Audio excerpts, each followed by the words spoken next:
Okay, ladies and gentlemen, here we are in New Mexico, the great land of enchantment, and certainly you're going to hear an enchanting report today. Gene Ballinger, thanks for having us back again, Gene. Thank you, Arnold.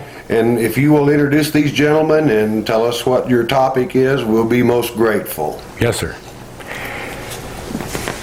Our topic today is a follow-up on the Victorio Peak treasure, the Dr. Milton Noss saga.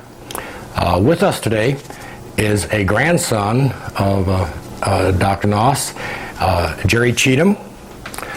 Seated next to Jerry is an investigator from Phoenix, Arizona, Chris Andrews, who has worked closely with Jerry on this matter. And next to him is Bill Brown from Washington State. Bill has been a very active person with the organization which gained entry to the White Sands Missile Range to search for the treasure itself. And this time around, the facts are pretty much in, and these gentlemen are going to explain to you what has happened and is in the process of happening. Jerry, perhaps we could start with you. Could you give us a brief overview of the Noss family effort, starting with Doc's discovery of the treasure in 1937? Sure, I'd be happy to. In the late 1930s, specifically the fall of 1937, Doc Noss and my grandmother, Ova Noss, moved to this part of the country from Oklahoma. We're not sure where he obtained this information, but Doc was looking specifically for a site. That site was discovered in November 1937 during a deer hunting trip. Doc and Babe and a couple of other couples went out to the Hembrio Basin, set up camp, and were out hunting deer. They didn't have much success the first day, and the second day they went out, Doc disappeared and was gone for many hours, and there was a great deal of concern for his safety. Later that evening, he came in, and when they inquired as to where he had been, he didn't have a whole lot to say, other than the fact that he told Babe very quietly. He said, when dinner's over, and he said, come on to bed, I've got something very important to tell you. He later told her that he had discovered what he was looking for, that he had found an entrance to a system in a mountain that he believed was going to lead to something very important. The following morning, Doc and Babe got up early and went up on top of Victorio Peak, which, by the way, is called Soledad Peak. That's the real name of it. And Doc showed Babe where he had found a rock with air coming out from under it. And he moved the rock, and you could look down into the mountain there, and there was an old, what they call chicken ladder, an Indian ladder. It was a pole with notches cut out of it that you could climb up and down. And Doc said that he had gone down about 32 feet and he had found a room. And the room had murals painted on all the walls and so forth, and that there was an exit to this room that would take you on down into the bowels of the mountain. But of course, they didn't have the equipment and the lighting and ropes and so forth necessary to go down. So Doc and Babe came back a short time later, this time with carbide lights and candles and flashlights and ropes and all of the stuff that he needed. And Babe waited at the top, and Doc went down into the mountain and came out several hours later, very dirty, very dusty, very hot, very tired. And he very excitedly told Babe, or my grandmother, about some of the things that he had seen.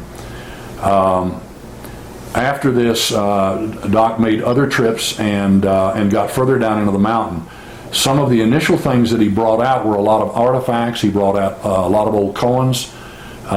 He talked about areas down there that there were many bodies, skeletons.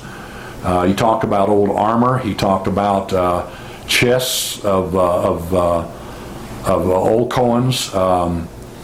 One of them was described as the widow's mite, which is an interesting question as to how that might have gotten in there. But a lot of old items of antiquity were down there, old swords and armor and a variety of stuff.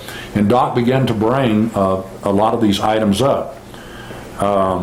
It wasn't until the spring of 1938 that Doc brought up some of the pig iron. Doc kept telling Babe that there was, he said, I couldn't understand why, or I can't understand why there was such a demand for pig iron. He said, there's pig iron down there everywhere, stacked out in the middle of the floor, stacked against the walls and so forth. My grandmother said, well, why do you call it pig iron, Doc? And he said, well, it's black and it's very heavy. And so finally she persuaded Doc to bring one of the bars out. In fact, she made him a little backpack where he could carry the bar and use his hands to get out of there, because there were several places down here it was very, very difficult to move. And on the day he brought the bar out, he was very aggravated at the fact that he'd spent many, many hours bringing this piece of pig iron out. And when he got out, he took the bar and he literally pitched it. And he said, that's the last one of those babies that's coming out of there. And my grandmother went over to pick it up, and it was so heavy that she couldn't get her fingers under it to pick it up. So Doc came over and took a knife that he had and stuck it under there and raised it up. And he says, now stick your fingers under there and you can pick it up. She did. She went over and sat down, and she turned the bar upside down. It was no longer black. And I remember my grandmother telling me this personally, but she said she called Doc over about 3 times before he finally came over there. And she said, look at this, Doc. And he took his knife and he scraped the bar, and at that point he kind of looked off into the distance. And my grandmother said, Doc, what? And he finally said, Babe, if that is gold and all of the rest of that stuff down there in that mountain is gold, he said, we can call John D. Rockefeller a tramp. Well, for the next year, and there's some question about the dates on this, somewhere between 1939 and 1940, Doc removed a considerable amount of material from the mountain, bars and coins and a lot of the artifacts, swords, all kinds of things, including a crown, a beautiful crown.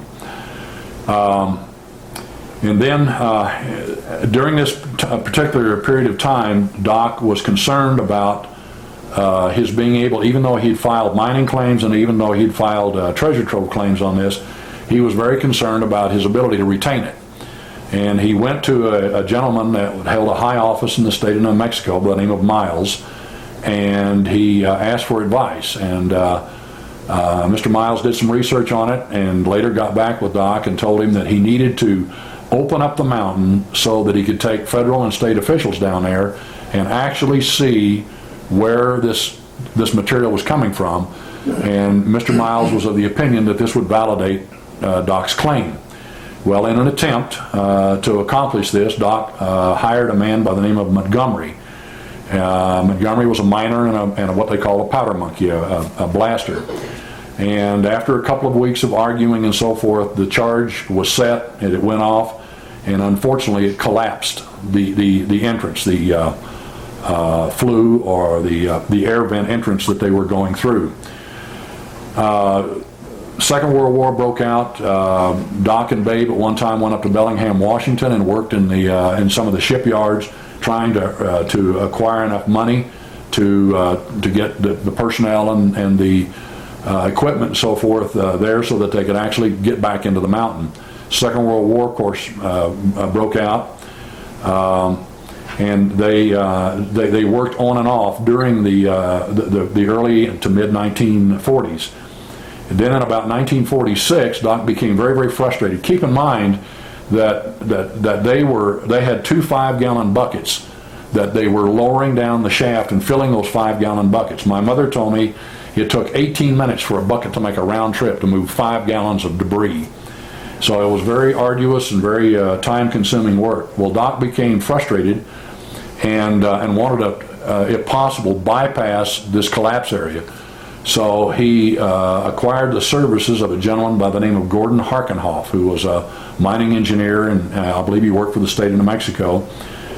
He took Mr. Harkenhoff out to the mountain, explained to him basically what happened when he got down inside of the mountain, told him about the collapse and the explosion, and it was his desire to try to bypass this and intercept his route beyond the collapsed area. So they started a shaft called the dike shaft, and they worked on that for several years after 1946. Then in about 1947 or 48, Doc disappeared. There's a story about his being literally kidnapped by some people. About 10 days or 2 weeks after he disappeared, he was found on the front porch of their home in Hot Springs, which is now Truth or Consequences, New Mexico, with the soles of both of his feet burned beyond recognition. Someone had taken a torch to the bottom of his feet, and it took several months for Doc to heal up and get back on his feet. He disappeared again and showed up again in, we believe, about February of 1949. Our family at that time thought Doc was probably dead. But Doc showed up with a whole bunch of people, with a gentleman by the name of Charlie Ryan from Alice, Texas, Roscoe Parr, and a variety of other people that Doc had been associated with. And in the next week or so, efforts were made to try to reconcile a situation in the family and to get the work back on track. Doc learned of a conspiracy. According to Doc's testimony, he validated a conspiracy to beat him out of more of his gold. And Doc had a couple of people that helped him move a lot of the gold that he had taken out and buried. He relocated it, and then on March the 5th, 1949, Doc was shot and killed by Charlie Ryan in Hatch, New Mexico. Doc attempted several times to try to sell some of the bars to finance the reopening of the mountain. He was swindled out of at least 15 bars in this process. Yes, that created real problems for him, because they were attempting to get back into the mountain so that they could really validate Doc's treasure trove claim on this material in the mountain. Well, as I understand it, he would take state and federal officials, that's why he's trying to get it open. Yes. Take the state and federal officials in, validate his treasure trove claim, and at that point, the gold would be not confiscated, but the gold would be accounted for and turned into the mint, and that the government, although he could not own the gold, the government would pay him the true value of the gold. As I understand it, that's how that would have worked. Right. And so it was imperative that he got those people, those officials in there so they could confirm it. Exactly. Can I interject a minute? Certainly. As a matter of fact, let me just cover this real quickly. In the fall of 1941, Doc, my mother, my grandmother, and a couple other people went to Denver, Colorado with Doc, and Doc had 5 bars that he presented to the Denver Mint. A gentleman by the name of Leland Howard, who was the director of the Mint, and Mr. Howard explained to Doc that legally he could not possess it.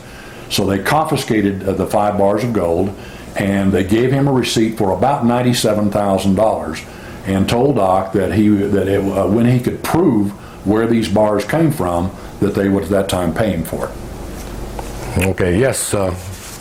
Unfortunately, I am not a blood member of the family. I am an investigator, and the family has lived with a lot of stories and information being passed on from generation to generation.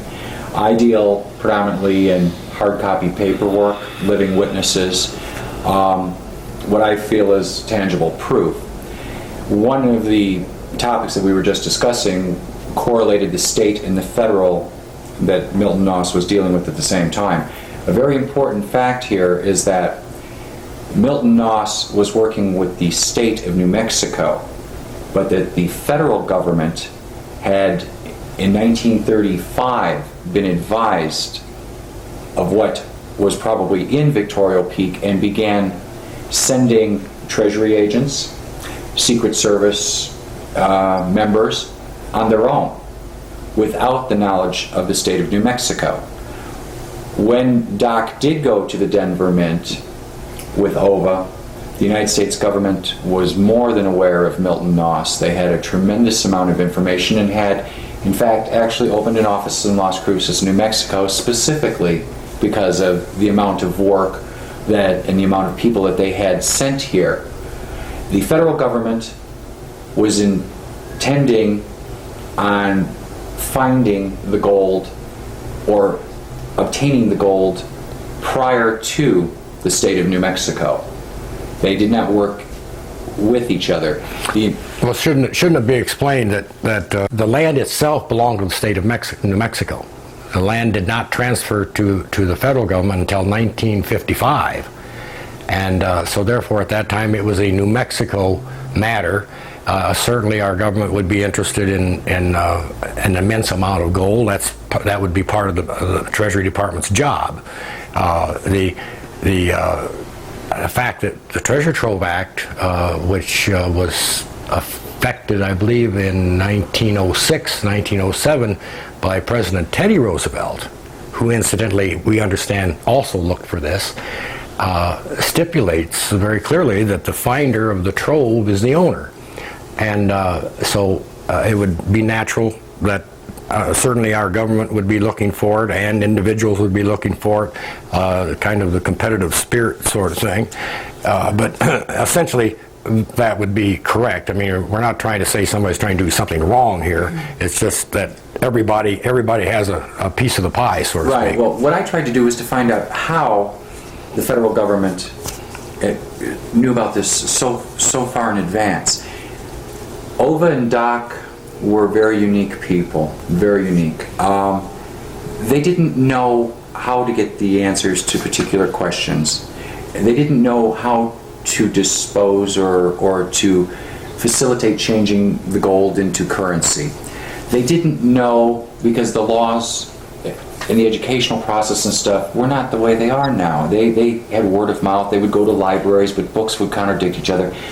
So Ova was in a hotel in, I believe it was El Paso, and she wrote a letter on this hotel's stationery to the Department of the Treasury, and of which I have a copy of, and she basically said, what if I found this, what if? When she wrote that letter, she sealed the fate of the Noss family, because she had no idea that there were already Treasury agents within the state of New Mexico, that Milton had been followed, that somebody that Milton had trusted with the original members when he began to descend into the mountain had actually become an informant. There was a reason. When that letter hit the Treasury Department, it started a whole chain of events that are still ongoing today that the general public has no idea of. Well, I understand that in the very near future, a great deal of this information will become available publicly. Bill, perhaps best stated that you became involved because you were a friend of Jerry's and chose to join the venture in some manner. Could you explain that so that folks understand what your participation is? You bet. I'd known Jerry for years, and we were good friends, best friends, and he had never mentioned really anything about the peak until I guess such time that they had received permission to get back on the peak, and Jerry had mentioned to me one day when we were trying to go out golfing, that here in the very near future I might not be seeing much of him, and he's going to be going down to New Mexico, and he asked if I had seen any of the Unsolved Mysteries programs on that, and I said, well, I remember seeing part of it, but I didn't pay that much notice to it. And then when he told me the story and wound up he being one of the family heirs, our golf match that day kind of took back seat. But as he told me this story, I immediately, it's just one of those things that I guess it brought out the adventure in myself, but I loved every word he had to say. I believed in it, and to see the quest that the family had been through. But I asked him, I said, is there any way that I could become invested in it? And he said yes, that at a project of this magnitude they were looking for funds and people to come in on this thing, although they didn't advertise this was something through like a referral or however. And that's when I did, and I was able to contact the people at ONFP, and I became an investor. And then from there, with my extended family and friends of friends and friends of those friends and so on, as the word of mouth got out, that's how I was able to be kind of a major force in helping them raise the funds which they've needed to keep this project going. Jerry, at this point in time, we might want to have Kip, as I better call him, explain how he got involved, because I viewed the Unsolved Mysteries program, and the Unsolved Mysteries program was something very unique to me. It dealt with a tremendous amount of issues that were unresolved, a tremendous amount of history that could be very questionable, and it will remain questionable until it was resolved. I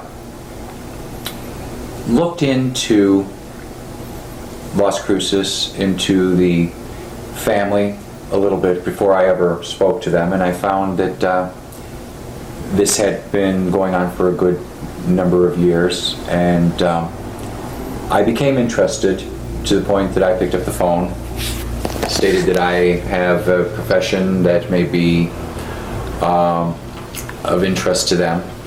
I have been gifted in my working profession with a lot of people that have shared their methods of obtaining information, locating people, and resolving issues that are generally quite hard. I came to Las Cruces. I was fortunate enough to meet Jerry's mother, Letha Guthrie, who is Doc's daughter. I became very enchanted with her. I became extremely interested in the issues that were in front of me, which were all of the bureaucracies stating that there is nothing in Victorio Peak and has never been anything in Victorio Peak. Then the literally still living today hundreds of people that have witnessed or touched or seen material. now, when you say material, what are you talking about? Victorio Peak is one of a number of repositories. They're historical repositories. If you understand the geographical history that this continent had up until the time of the true landing and exploration and occupation by the Europeans, by Cortez, if you understand the layout, El Paso, what is modern day El Paso, was a natural border. To the north of El Paso were the Indians of the plains, were much different than the people that were living in Mexico, or what is modern day Mexico. There was a natural border there. These mountains have always been a natural border. Prior to what we would call the Spanish colonial era, prior to that, there was trade between the different factions. There was a great amount of movement on this continent from as far south as Peru to as far north as Canada. There was much movement that really is not truly recorded correctly, because that's one problem. History on this continent has been destroyed, and it's still being destroyed today by issues such as Victorio Peak. Victorio Peak, over centuries, became a repository not only for the Spaniards and the Indians, but for the Aztecs, the Incas. All the civilizations of this continent, in one way or another, have had contact with Victorio Peak. Her contents are so vast, or were so vast. We don't know how much or what is actually in there now. I feel quite confident that there is still a tremendous amount The Indians, for instance, Victorio, and all the other factions of the different tribes that lived on this continent became infected with diseases, as we know. They became plagued with the white man's obsession for gold. They were forced to rescind their religious beliefs and to acquire the religious beliefs of the Europeans. That were, when Isabel and Ferdinand sent Columbus, it again was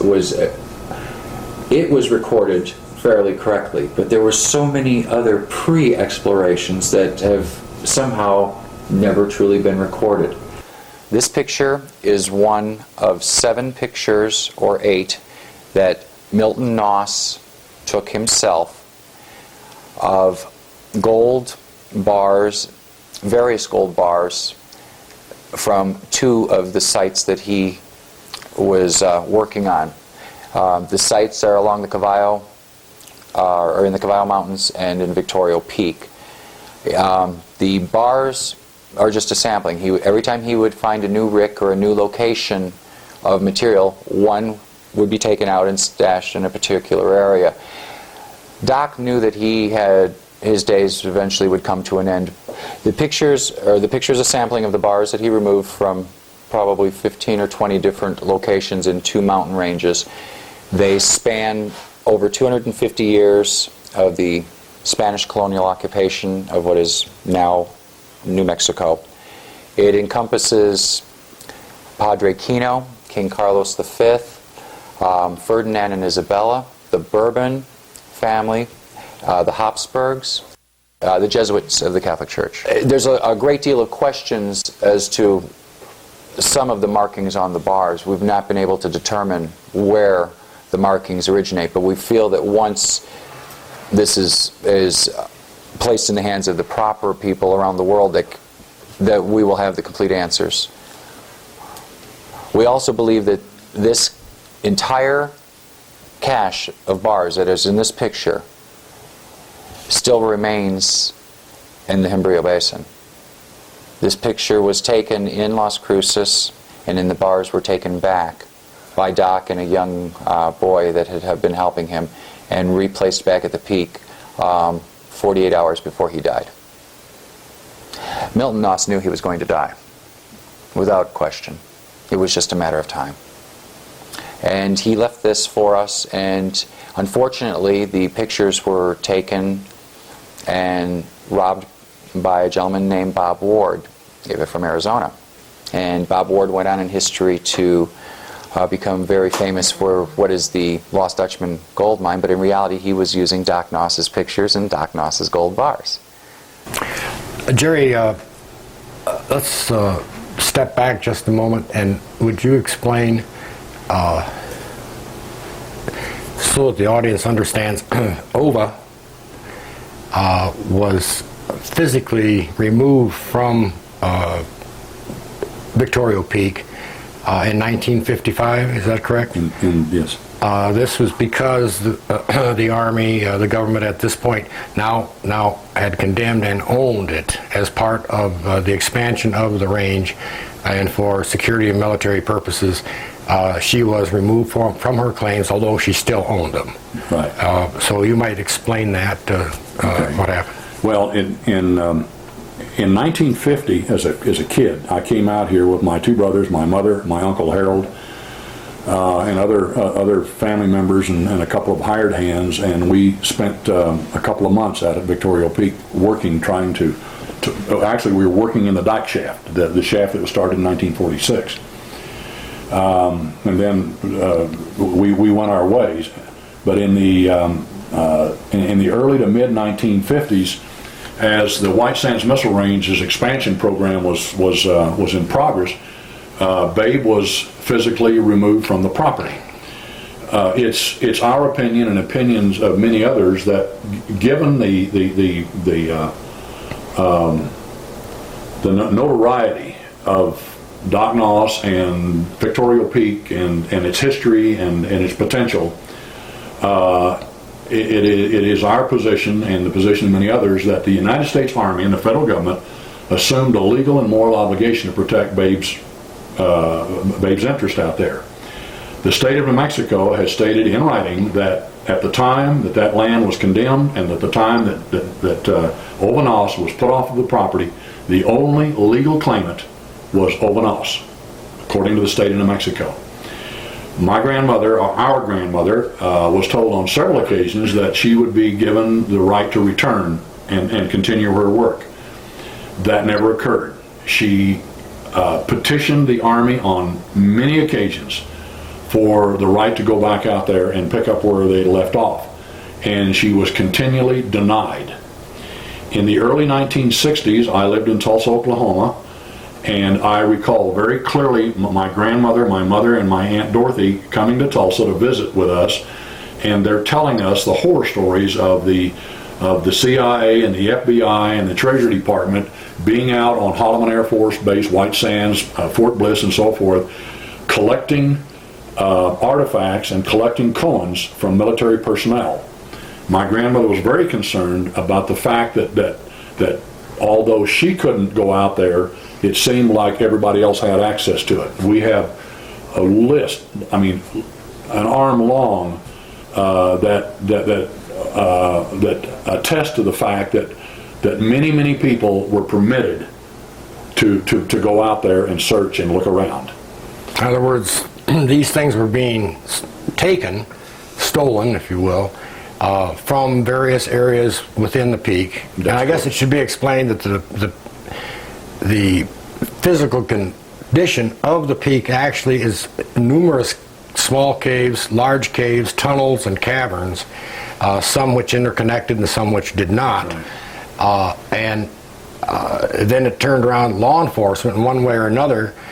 These people had transgressed, and they were then in turn having to go and pick this stuff up because there were several laws being broken, including the Noss claims. So that in effect is what was going on at that time, and then they were trying to go around and collect the stuff again. There were many intrusions based on the information we have from a variety of witnesses that were out there, both military and civilian.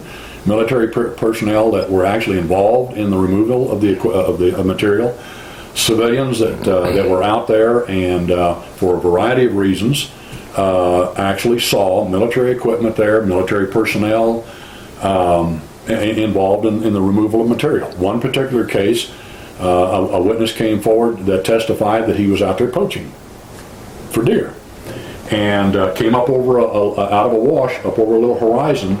And was shocked to see several military personnel with a large, I remember this, a large Dodge truck, and they were loading, I believe, 3 very, very old containers, wooden containers, that they had to band and steel to keep them together so that they wouldn't fall apart. What is interesting and what's been frustrating to the family is the fact that we were continually denied access to the peak when other people were out there. We know that at one point there was a sanctioned search for the gold in Victorio Peak by the Department of the Treasury, authorized by the United States Army, approved by the Army. Well, that became a matter of a lawsuit between the state of New Mexico. The state of New Mexico sued the Army over that matter. That's correct. And if I remember correctly, the federal court determined that the suit be dismissed only because the Army stated that there would be no treasure hunting, no intrusion, no one allowed at Victorio Peak without the concurrent approval of the state. I believe that's what the federal judge ordered in that case. Yes. Which of course still prevails today. I also understand that through your efforts and through Kip's efforts and others, that numerous people have come forward, have offered assistance and their knowledge in the form of sworn affidavits, depositions, video records, including a gentleman who was a retired scientist who worked with Dr. Oppenheimer, who word for word described in one cave the very same thing that Dr. Noss did. Yes. As to the skeletons, a skeleton of a priest, of the bar, some bars and a pyramid, rick, things of that nature, pilots, many people who have come forward, and that information now is being rapidly compiled. Yes. And at a point of which I have no knowledge, in the very near future, will be presented in a legal forum for something to happen, to be done.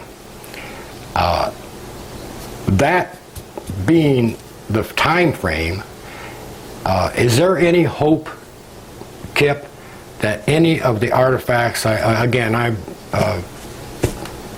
we're not talking about gold now, we're not talking about those things. Is there any hope that any of the artifacts, any of the religious materials, any of those things which we know have been described as icons of the 16th, 17th century Catholic Church, of statuettes of the Virgin Mary, items of the non-Catholic religions, items of the Amerindian religions. Is there any hope that any of those things will be recovered, or have some of them been recovered that you're not able to discuss at this time? We have been very successful, and when I say we, when I came into the story in a different avenue than when I first did. As I first came in just to find out for myself. I was inquisitive, I said, investigator in me. And once I felt, like I said, that there was definitely validity to the story, and I wanted to know the truth. I wanted to search for the truth. I began to figure out what would be the most feasible way to do a very thorough investigation, not only of the possible intrusions, but also the history and the full scope of this. I contemplated it for weeks and weeks, and what I did was this. I spent about a month and a half doing just research pertaining to the Noss family and their documents and the people that had crossed their paths, learning about the Nosses, not Milton or Ova, but the current Noss people. I spent the following month speaking with people that are learned in the historical fields, professors, people that I had been told were extremely user-friendly in these types of issues. Victorio Peak is not the only historical repository to have been plundered or destroyed. It is not the only historical repository in the state of New Mexico. Within a 10-mile radius of Victorio Peak, there is numerous other areas that I'm sure have been left untouched. Within a 100-mile area, there's a significant amount more. These things spread over a major time period. With that in mind, the artifacts, even the gold bars in themselves would be artifacts, are of extreme importance to our history. If they have in fact been destroyed, but some have been found, or some were, as I understand it, certain military personnel did not want to see them destroyed, did not want to see them buried and things of that nature, because they were not of intrinsic value. They weren't gold or silver or jewels or coins. I understand some of those exist, and some of those have become the possession of certain people now involved in this investigation, and with validation. meaning that some of the artifacts have been preserved, also lending validity to the Noss claim. But would it not be proper to say that those artifacts belong to the people? Yes. Do they not belong to the people of the United Yes. States and the people of New Mexico, Yes. and are a part of our essential history? Let me explain to you. I went to the universities and began to speak to anybody that would listen to me to gain respect and helping hands, to get people that are learned in areas of history that I had absolutely no knowledge of, to educate myself in what I knew had been found so that I knew where it originated, so hopefully obviously to find where it may be today. We amassed a tremendous body of individuals, not just universities. I mean, we've got high schools, we've got junior colleges, we have governor's offices, we have real estate offices. We just have people that believe in what I started. What I started was simply this. It was the position of the government and the military entities that nothing existed in Victorio Peak. I need to interrupt you now. You say the government. Are you saying this was an official government operation, or was the term government and the term army used as an umbrella for individual mavericks who were actually doing these things?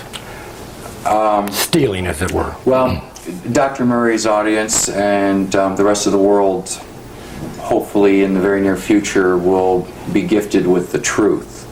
I'm sitting here only for that reason. And the truth is this. After 3 years, over 17,000 phone calls, I have in my possession, with thanks of, again, a tremendous amount of people behind me who wish to stay anonymous, just do their job and do their part. I have in excess of 30,000 documents pertaining specifically to this issue. I have in my possession sworn affidavits, depositions, documents from hundreds of people. They've not even been counted. I have in my possession, in a repository, in a state outside of New Mexico, of course, items which have been turned over to me with the intent that they not be released until the people of this country put a stop to the looting and destruction of the historical religious artifacts. This has been an ongoing process that has been allowed. If today I was to place on this table a bar of bullion, technically our government has the right to come, remove that bar, and be unaccountable for it. Why would that be? It's because we've allowed it to happen. No, I mean, why would they have the right to take the bar? Gold is legal. Bullion is legal. And they would either use an antiquity law. They've used various reasons. Right. They have the law. They are the law. Well, I'm a strong believer in our system of government, and there isn't any better. That there may be some laws that can get changed. That's what we have a Congress for. I believe I'm correct in saying that the state of New Mexico, our governor, our attorney general, our land office, here in our state, have expressed their desire to cooperate with your effort. They already have. Yes, and I also understand that there are many people. I have had the privilege of seeing some of your work, and it was unbelievable to me that so many hundreds of people who worked at White Sands, who are in responsible positions, high-ranking officers, civilians, many different people in different disciplines have all come forward. The incongruence of this whole thing is that the Army and the federal government's position has been that the Embry Basin has nothing of historical or monetary value in it.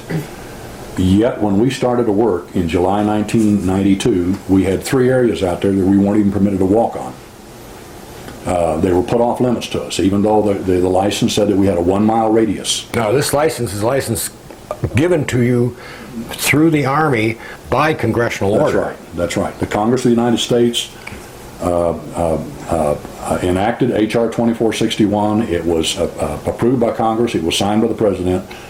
The licenses were negotiated, and the work began. And yet we were restricted and we were hobbled from the very outset. We were required to do an environmental assessment out there. That don't hold me to this, but I believe we spent about $65,000 doing an environmental assessment in an area that had been a dumping range or dumping area for the people at Holloman Air Force Base for years. They dumped those old darts. No, it was a bombing range too, wasn't it? And a machine gun range. We climbed over old tow targets. We tripped over wire. We stepped over 20mm cannon shells. There was stuff littered all over the place. Well, we played the game according to their rules. But the point is that this area that has been declared to be of no value, what we're hearing now from witnesses that are coming forward, and what we are seeing in documents, is compelling evidence that it was otherwise. The Embry Basin is a major historical area that has been invaded by numerous people over a long period of time for their personal gain. And as you have said, and I will stress, the monetary value of the gold and the jewels and the coinage and so forth that came out of there, that's one issue. But the history of who put it there, why was it put there, why do we have Ogham dating back to 600, 800 AD? Who built the fort, the rock fort setting up there in the northwest corner of the basin? Who put all of this stuff in there? Why did we find the Spanish signs down there in the fissure explaining that there were tunnels and so forth below? If all of this that we were being told by the government and by the Army is true, we've got a huge contradiction that demands explaining, and people are now coming forward, and they're more than anxious to tell their story of what they have seen and heard and their personal involvement in it. That's true. And I'm sure it's proper if you go ahead and ask the audience, anyone who may have some information, which will be certainly, I'm sure, kept confidential, that may have information to help the project, to help your work. I'm sure it would be proper or knows a relative, to ask for that help. That's right. I'm sure that Dr. Murray can give the address and phone number and et cetera at the end of the program. You know, a lot of times these people may be deceased. They've kept records. We've gotten a lot of information from people that have left a legacy for us. I have sat in a front room in a home with a coffee table, and all 4 of its legs are built out of gold bricks from Victorio Peak.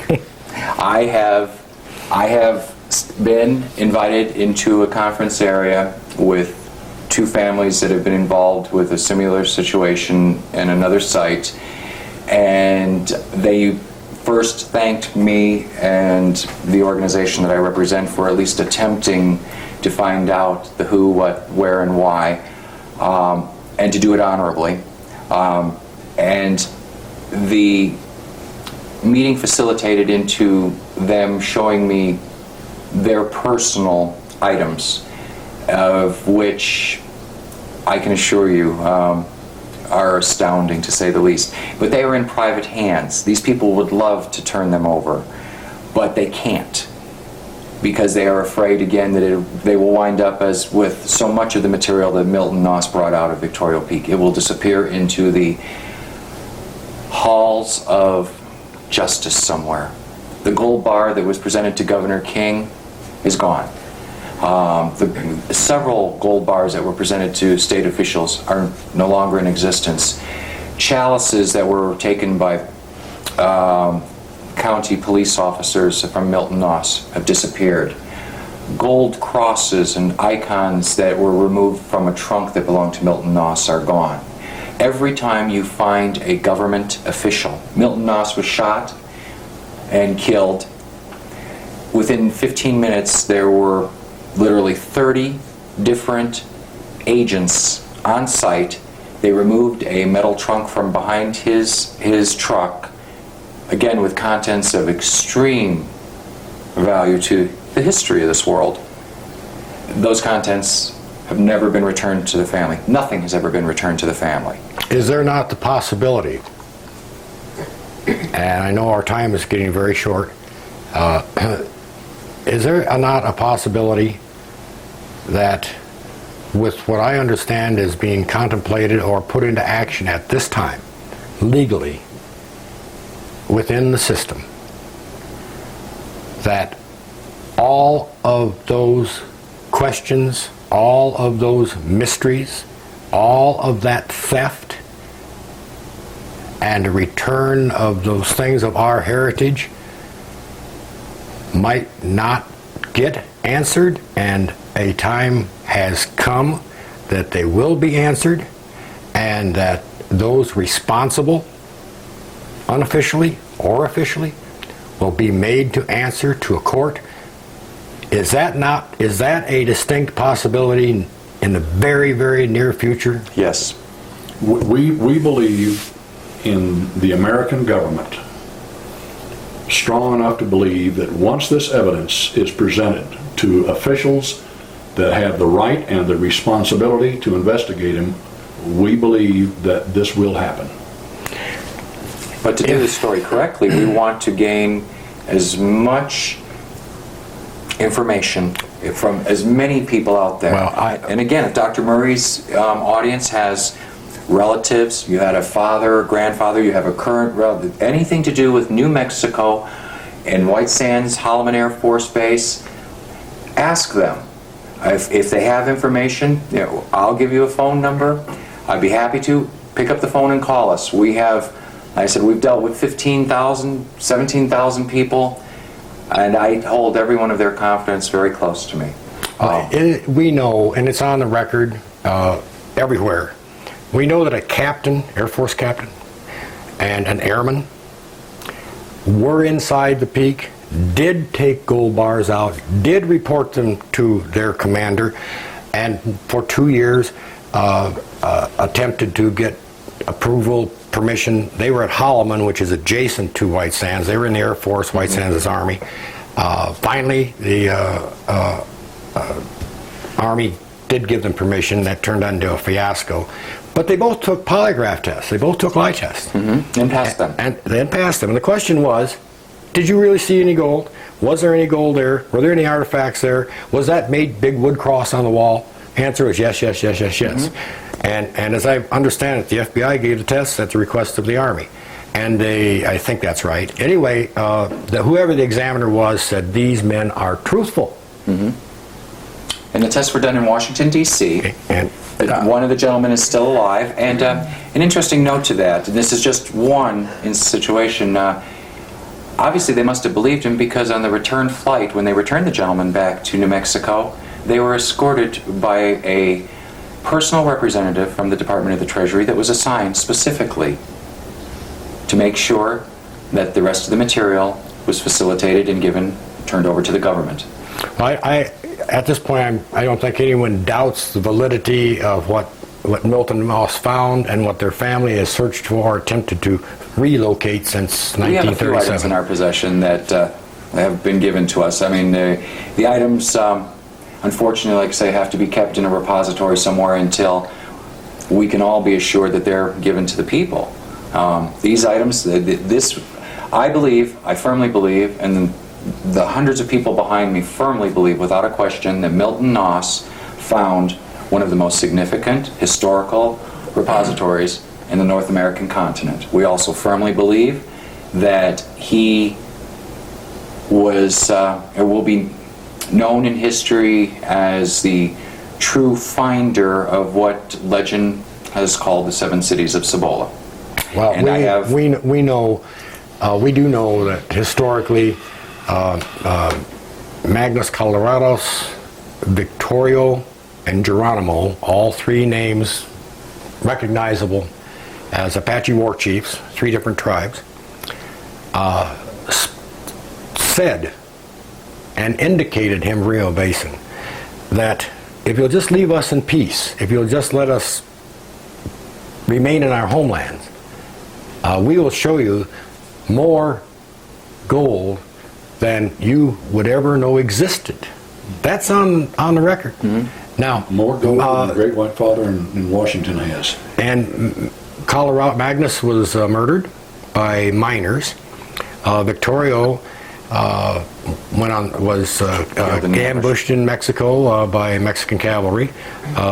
Geronimo surrendered eventually, but they're all on the record. Right, the gold had no importance. You have to understand, gold had no the Indians, importance. there are thousands and thousands and thousands of people that died in those mines, and the gold did not have importance to those Indians. Correct. And if anything, that they hid it so that they wouldn't have to continue.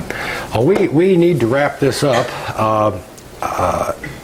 I sincerely hope that anyone in the viewing audience who knows or believes they know or have any knowledge of anything that relates to Victorio Peak or to the Noss Saga, as I like to call it, will communicate with the address given and phone number that you may be able to shed light on some of these still unknown questions, and hopefully in the very near future, perhaps as this is being viewed for the first time, the necessary legal steps will have been taken to present this whole matter to the American people. And thank you very much. Thank you, gentlemen.